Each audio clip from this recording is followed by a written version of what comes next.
Assembly will hear an address by Her Excellency Sheikh Hasina, Prime Minister of the People's Republic of Bangladesh. May I request protocol to escort Her Excellency.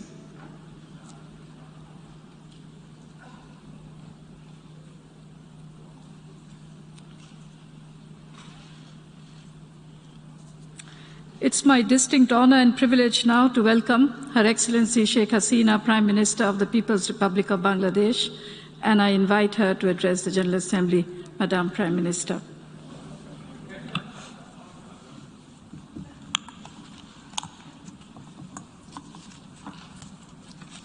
বিসমিল্লাহির রহমানির রহিম। মাননীয় সভাপতি, আসসালামু আলাইকুম। জাতিসংঘের সাধারণ পরিষদের ৭৬তম অধিবেশনের সভাপতি নির্বাচিত হয় আপনাকে আন্তরিক অভিনন্দন জানাচ্ছি। আমাদের দৃঢ় বিশ্বাস আপনার প্রেসিডেন্সি অফ হোপ টেকসই পুনরুদ্ধারের মাধ্যমে এগিয়ে নিয়ে যাবে, যেখানে কেউ পিছনে পড়ে থাকবে না। নজিরবিহীন প্রতিকূলতা সত্ত্বেও সাধারণ পরিষদের ঐতিহাসিক ৭৫তম অধিবেশনে নেতৃত্ব প্রদানের জন্য বিদায়ী সভাপতি জনাব ভোলকান বোজকেলকে আমি আন্তরিক অভিনন্দন জানাচ্ছি। এটা আমার জন্য অত্যন্ত গর্বের যে আমি এ নিয়ে ১৭ বার জাতিসংঘের সাধারণ অধিবেশনে আমার দেশ বাংলাদেশের প্রতিনিধিত্ব করছি। সাধারণ পরিষদের এই ৭৬তম অধিবেশনটি এমন এক সময় অনুষ্ঠিত হচ্ছে যখন কোভিড-১৯ বিশ্বজুড়ে অব্যাহতভাবে মানুষের প্রাণ কেড়ে নিচ্ছে। করোনা নতুন ধরনের মাধ্যমে অনেক দেশ বারবার সংক্রমিত হচ্ছে। এই মহামারীতে গোটা বিশ্বের স্বাস্থ্য ব্যবস্থা ও অর্থনীতি বিপর্যস্ত হয়ে পড়ছে। এই সংকটকালে নিবেদিত সেবা ও আত্মত্যাগের জন্য আমি সম্মুখ সারির সকল যোদ্ধার প্রতি শ্রদ্ধা জানাই। কোভিড-১৯-এর নির্মম বাস্তবতার প্রেক্ষাপটে এই অধিবেশনের প্রতিপাদ্য প্রত্যাশা অত্যন্ত সময়োপযোগী হয়েছে। বহু পাক্ষিকতাবাদ ও জাতিসংঘ ব্যবস্থার দৃঢ় সমর্থক হিসেবে বাংলাদেশের সংকটকালে জাতিসংঘকে আশা ও আকাঙ্ক্ষার প্রতীক হিসেবে দেখি।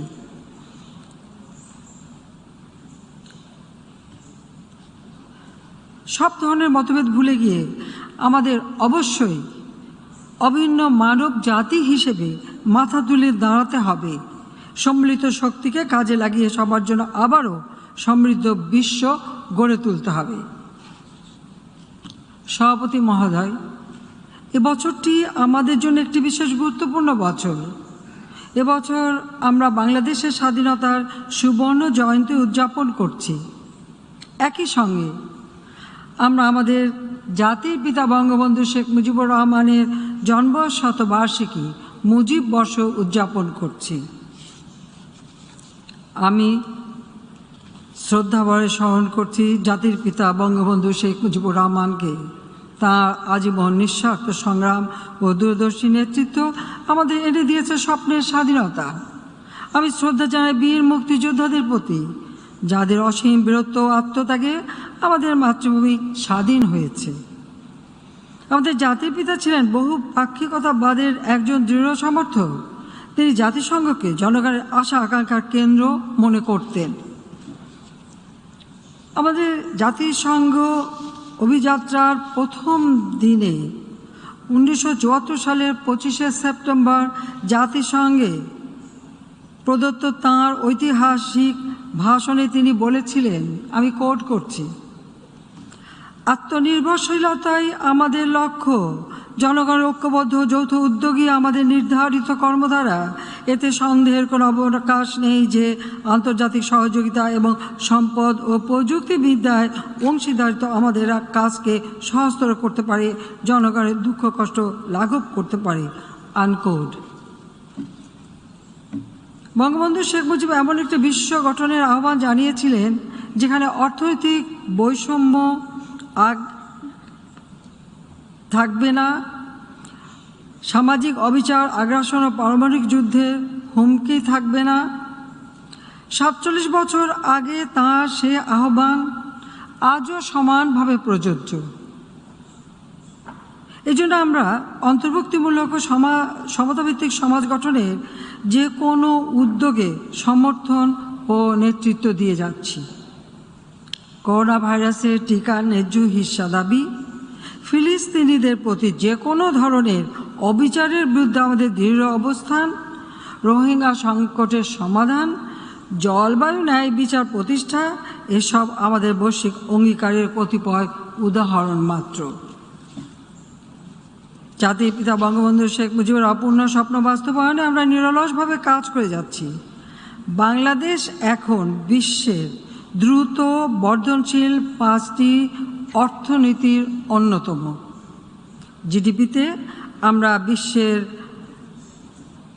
41তম দেশ।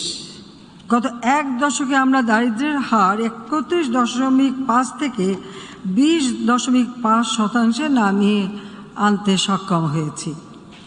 এ সময় আমাদের মাথাপিছু আয় 3 গুণ বৃদ্ধি পেয়ে 2227 মার্কিন ডলারে উন্নীত হয়েছে। আমাদের বৈদেশিক মুদ্রার মজুদ সর্বকালের সর্বোচ্চ 48 বিলিয়ন মার্কিন ডলার অতিক্রম করেছে। গত এক দশকে আর্থিক, সামাজিক ও নারীর ক্ষমতায়নে বাংলাদেশ অভাবনীয় সাফল্য অর্জন করেছে। শিশু মৃত্যু হারে প্রতি হাজারে 23.67-তে কমে এসেছে। প্রতি লাখ জীবিত জন্মের মৃত্যু হার 173-এ হ্রাস পেয়েছে। মানুষের গড় আয়ু হয়েছে 73 বছর। বিশ্ব অর্থনৈতিক ফোরামের তথ্যমতে নারীর রাজনৈতিক ক্ষমতায়নে বিশ্বে বাংলাদেশের অবস্থান 7ম। 2014 সাল থেকে এই সূচকে বাংলাদেশ আঞ্চলিক প্রতিবেশী দেশগুলোর চাইতে এগিয়ে রয়েছে। আমাদের ডিজিটাল বাংলাদেশ উদ্যোগ আর্থসামাজিক উন্নয়ন, শিক্ষা, দুর্যোগ ঝুঁকি হ্রাস, নারী ক্ষমতায়ন সহ অন্যান্য অনেক ক্ষেত্রে অভূতপূর্ব সাড়া জাগিয়েছে। আমরা ব্যাপকভাবে সামাজিক নিরাপত্তা বেষ্টনী কর্মসূচি সম্প্রসারণ করেছি। টেকসই উন্নয়ন প্রতিবেদন 2021 অনুযায়ী 2015 সাল থেকে টেকসই উন্নয়ন অভিষ্ট লক্ষ্যমাত্রা সূচকে বাংলাদেশ অনেক ক্ষেত্রেই এগিয়ে গেছে। এ সাফল্যের মূলে রয়েছে নারীর উন্নতি ও ক্ষমতায়নে বিপুল বিনিয়োগ। এ বিনিয়োগ আমাদের রূপান্তর সক্ষম উন্নয়নে বিপুল অবদান রেখেছে। এবছর আমরা স্বল্পোন্নত দেশের তালিকা থেকে উত্তরণের মাইল ফলক অর্জন করেছি।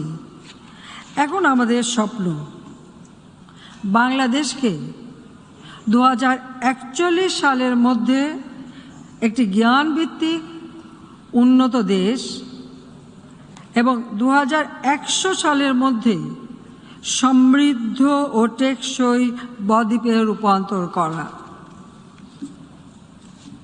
জনাব সভাপতি, বাংলাদেশে কোভিড-19 মহামারীর প্রকোপ আশঙ্কার চেয়ে অনেক কম হয়েছে।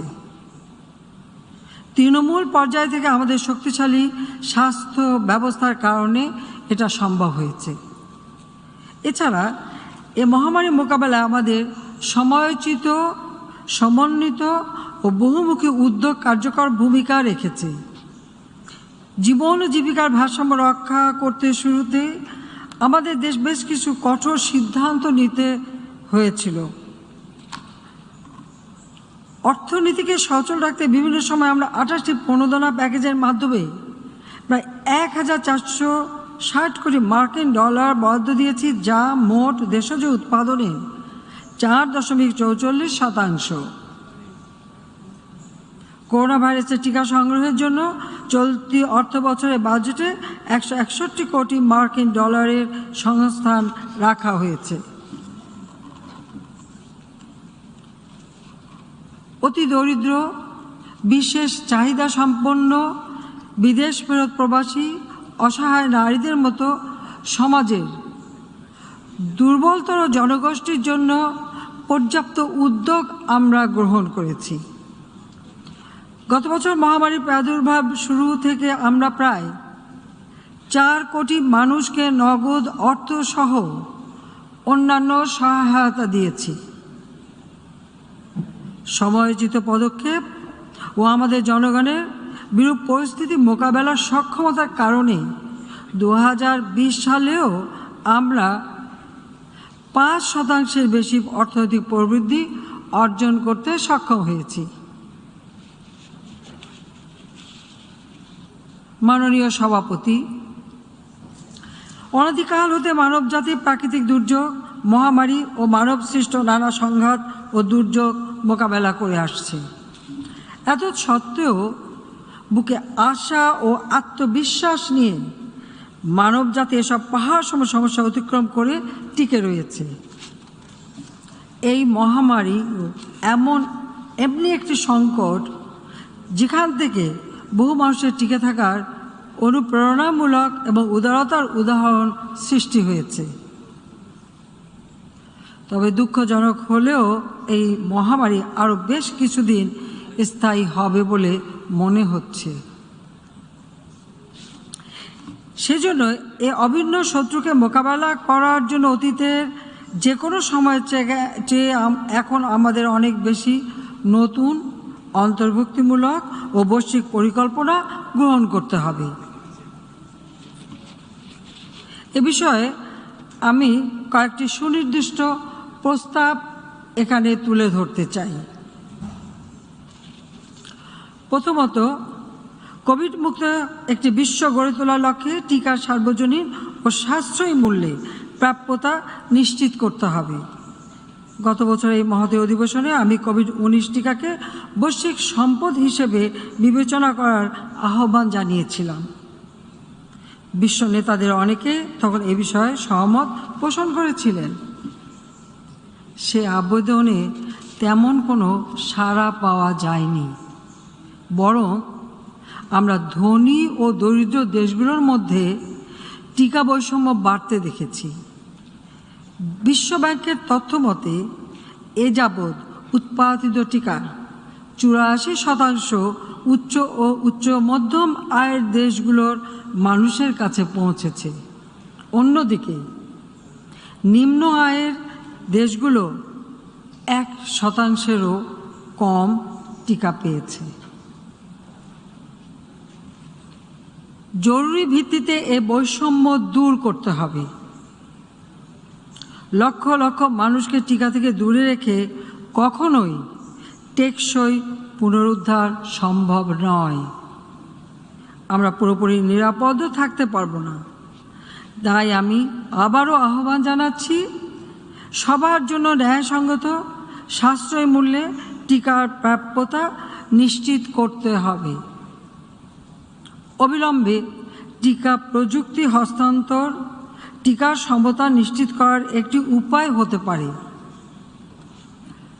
প্রযুক্তি সহায়তা ও মেধাস্বত্বে ছাড় পেলে বাংলাদেশও ব্যাপক পরিমাণে টিকা তৈরি করতে সক্ষম। দ্বিতীয়ত, এই মহামারী জলবায়ু পরিবর্তনের ঝুঁকিতে থাকা দেশগুলোকে অতিমাত্রায় ক্ষতিগ্রস্ত করেছে। জলবায়ু পরিবর্তন বিষয়ক ইন্টারগভর্নমেন্টাল প্যানেল অন ক্লাইমেট চেঞ্জের ওয়ার্কিং গ্রুপ 1-এর প্রতিবেদনে আমাদের এই গ্রহের ভবিষ্যতের এক ভয়াল চিত্র ফুটে উঠেছে। দ্রুত ব্যবস্থা না নিলে জলবায়ু পরিবর্তনের ধ্বংসাত্মক প্রভাব কাটিয়ে ওঠা কঠিন হবে। ধনী অথবা দরিদ্র কোনো দেশই এর বিরূপ প্রতিক্রিয়া থেকে নিরাপদ নয়। তাই আমি ধনী ও শিল্পোন্নত দেশগুলোকে কার্বন নিঃসরণের জন্য ক্ষতিপূরণ প্রদান এবং টেকসই অভিযোজনের জন্য অর্থায়ন ও প্রযুক্তি অবাধ হস্তান্তরের আহ্বান জানাচ্ছি। ক্লাইমেট ভালনারেবল ফোরাম এবং vulnerable 20 group of ministers of finance এর সভাপতি হিসেবে আমরা মুজিব জলবায়ু সমৃদ্ধি পরিকল্পনা দশক 2030 এর কার্যক্রম শুরু করেছি। এ পরিকল্পনায় বাংলাদেশের জন্য জলবায়ুকে ঝুঁকির কারণ নয় বরং সমৃদ্ধির নিয়ামক হিসেবে পরিণত করার কর্মসূচি গৃহীত হয়েছে। গ্লাসগোতে অনুষ্ঠিতব্য কনফারেন্স অব পার্টিজ সিওপি কপ এর ২৬তম শীর্ষ সম্মেলন আমাদের নতুন নতুন অন্তর্ভুক্তিমূলক পরিকল্পনার পক্ষে সমর্থন আদায়ের অপার সুযোগ করে দিতে পারে। এই সুযোগ কাজে লাগানোর জন্য সবাইকে আমি আহ্বান জানাচ্ছি।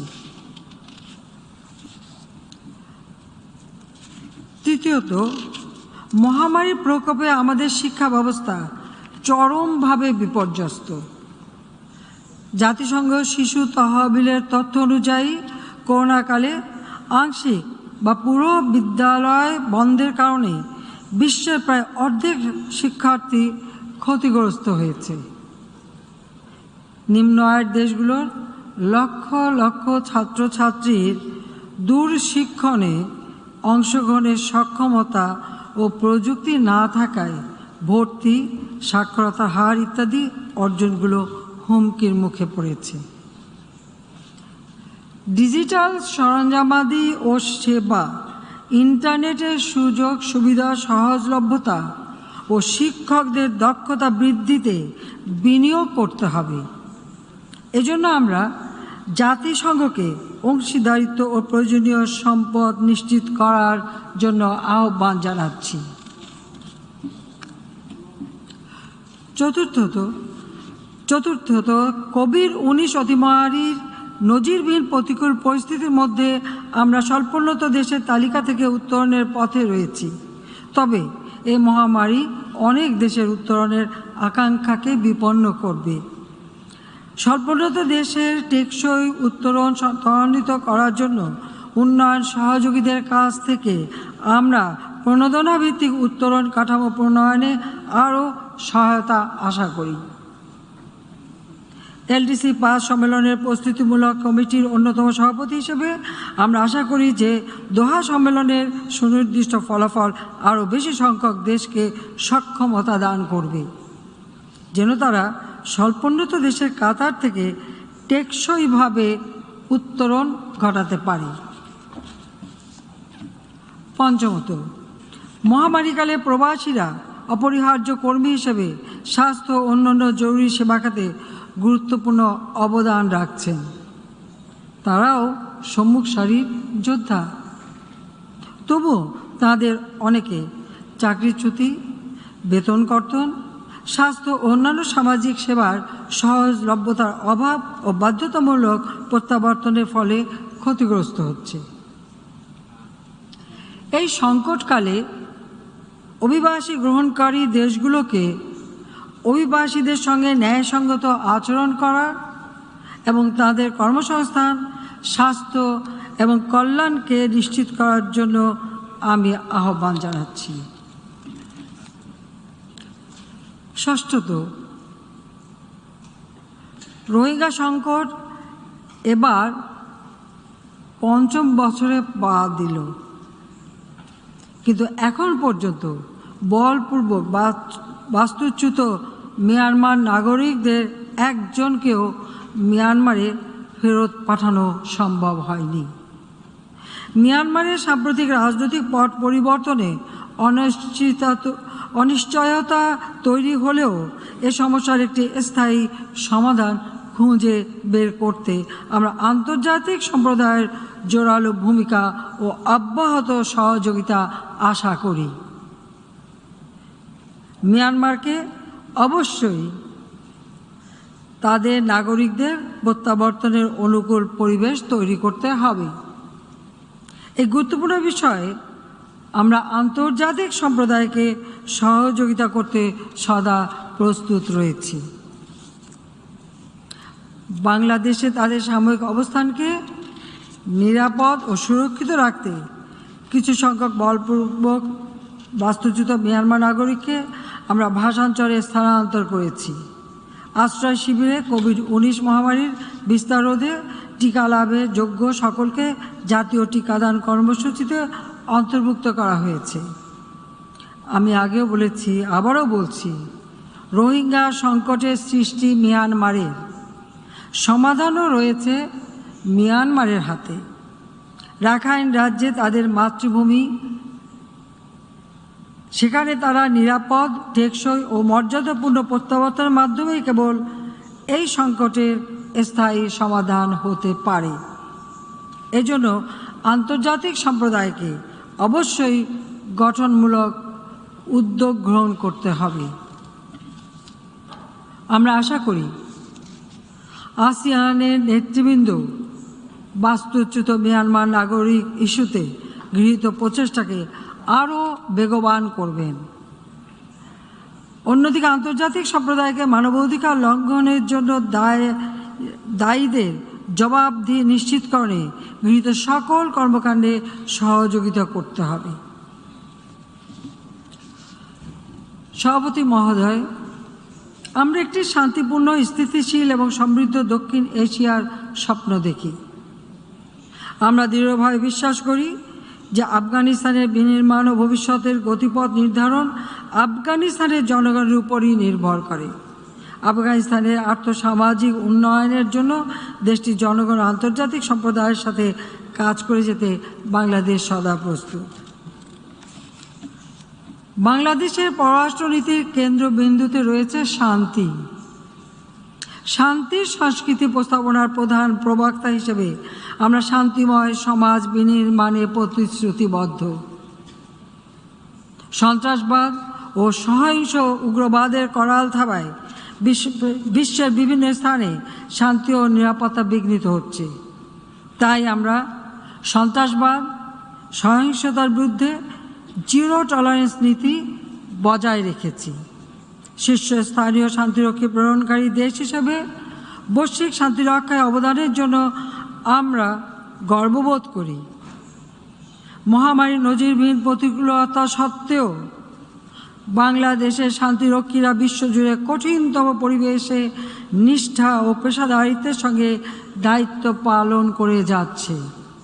তাদের নিরাপত্তা ও সুরক্ষা বজায় রাখতে আন্তর্জাতিক সম্প্রদায়কে সম্ভাব্য সকল পদক্ষেপ গ্রহণ করতে হবে।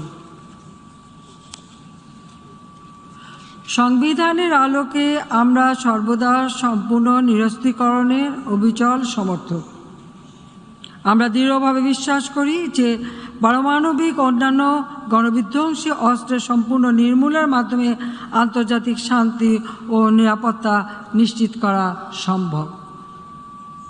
এই প্রত্যয় থেকেই আমরা পারমাণবিক অস্ত্র নিষিদ্ধকরণ চুক্তি অনুস্বাক্ষর করেছি।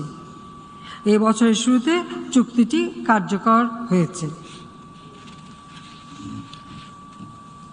মাননীয় সভাপতি, কোভিড-19 মহামারী জরুরি পরিস্থিতি মোকাবেলায় কার্যকর বৈশ্বিক উদ্যোগের ঘাটতি বিষয়টিকে সামনে নিয়ে এসেছে। একই সঙ্গে এটি বৈশ্বিক সংহতি ও সহযোগিতার প্রয়োজনীয়তার উপরও আলোকপাত করছে। সার্বজনীন বিষয়গুলোতে আমাদের অবশ্যই একসঙ্গে কাজ করতে হবে। নতুন নতুন অংশীদারিত্ব সমস্যা সমাধানের ক্ষেত্র প্রস্তুত করতে হবে। সংকীর্ণ রাজনৈতিক স্বার্থের ঊর্ধ্বে উঠে বিভিন্ন অঞ্চলের সদস্য দেশগুলো এই জাতিসংঘের মঞ্চ থেকেই তা শুরু করতে পারে। তবেই আমরা সহনশীল ও অন্তর্ভুক্তিমূলক উত্তরণের লক্ষ্যে একটি অর্থবহ সহযোগিতা অর্জন করতে পারব। এই ক্রান্তি লগ্নে জাতিসংঘই হোক আমাদের ভরসার সর্বোত্তম কেন্দ্রস্থল। আসুন সেই ভরসাকে বাঁচিয়ে রাখার প্রত্যয় আমরা সবাই হাতে হাত মিলিয়ে একযোগে কাজ করি। আমি বক্তব্য শেষ করবার পূর্বে সারা বিশ্বে শান্তি ও ন্যায় বিচার প্রতিষ্ঠার এই মহান সংস্থার সামনে বিগত প্রায় ৪৬ বছর আগে আমার পরিবারের সদস্যদের নির্মমভাবে হত্যার ন্যায় বিচার পাওয়ার প্রত্যাশার কথা তুলে ধরতে চাই। ১৯৭৫ সালের ১৫ই আগস্ট ভোরে একদল বিপদগামী ঘাতক আমার পিতা বাংলাদেশের তৎকালীন রাষ্ট্রপতি জাতির পিতা বঙ্গবন্ধু শেখ মুজিবুর রহমান, আমার স্নেহময়ী মা বেগম ফজিলাতুন্নেসা মুজিব, আমার ছোট 3 ভাই মুক্তিযোদ্ধা ক্যাপ্টেন শেখ কামাল, মুক্তিযোদ্ধা লেফটেন্যান্ট শেখ জামাল এবং 10 বছরের ছোট্ট ভাইটি শেখ রাসেল, আমার চাচা মুক্তিযোদ্ধা শেখ আবু নাসের সহ আমাদের পরিবার আত্মীয় স্বজন সহ 18 জনকে নির্মমভাবে হত্যা করা হয়েছিল। আমি আর আমার ছোট বোন রেহানা আমরা তখন বিদেশে ছিলাম বলে ঘাতকের হাত থেকে বেঁচে গিয়েছিলাম। 6 বছর আমরা দেশে ফিরতে পারিনি। মিলিটারি ডিক্টেটর আমাদের দেশে আসতে দেয়নি। স্বজন হারানোর বেদনা বুকে নিয়ে বিদেশের মাটিতে নির্বাসিত জীবন কাটিয়েছি। এরপর জনগণের সমর্থন নিয়ে দেশে ফিরে আসার সুযোগ পাই। দেশে এসে আমি আমার দেশের মানুষের গণতান্ত্রিক অধিকার, ভোট ও ভাতের অধিকার আদায়ের সংগ্রাম শুরু করি। অনেক ঘাত প্রতিঘাতের মধ্য দিয়েই আমাকে চলতে হয়েছে। বারবার মৃত্যুর মুখে পড়তে হয়েছে, কারাবরণ করতে হয়েছে। থেমে থাকিনি, পথ চলেছি। আমার একটাই লক্ষ্য, আমার পিতা, জাতির পিতা বঙ্গবন্ধু শেখ মুজিব যে স্বপ্ন দেখেছিলেন সুখী সমৃদ্ধ সোনার বাংলাদেশ প্রতিষ্ঠা করবেন, আমি সেই কাজ আন্তরিকতার সাথে করে যাচ্ছি। যতদিন বেঁচে থাকব মানুষের কল্যাণের জন্য নিজের জীবনকে আমি উৎসর্গ করেছি। মানুষের জন্য কাজ করে যাব। ইনশাল্লাহ বাংলাদেশের মানুষ উন্নত জীবন পাবে। আপনাদের সবাইকে আমি আবারও আন্তরিক ধন্যবাদ জানাচ্ছি। খোদা হাফেজ। জয় বাংলা, জয় বঙ্গবন্ধু। বাংলাদেশ চিরজীবী হোক।